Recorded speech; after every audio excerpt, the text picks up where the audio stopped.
মানুষকে পরিকল্পনা করতে গেলে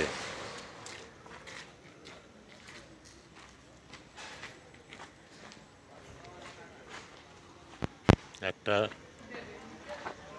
ঘর বানানোর পরিকল্পনা করতে গেলে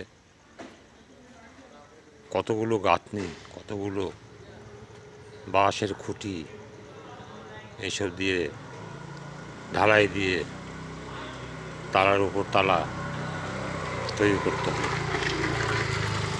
শক্ত জায়গা দেখে ইট কেটে তারপরে এই বিল্ডিং খাড়া করতে হয়, না হলে কিন্তু সেই বিল্ডিং হেলে পড়বে।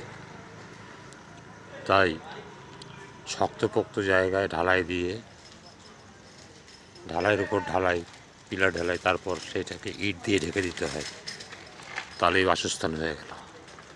এইভাবে মানুষে কত দিন পরিশ্রম করে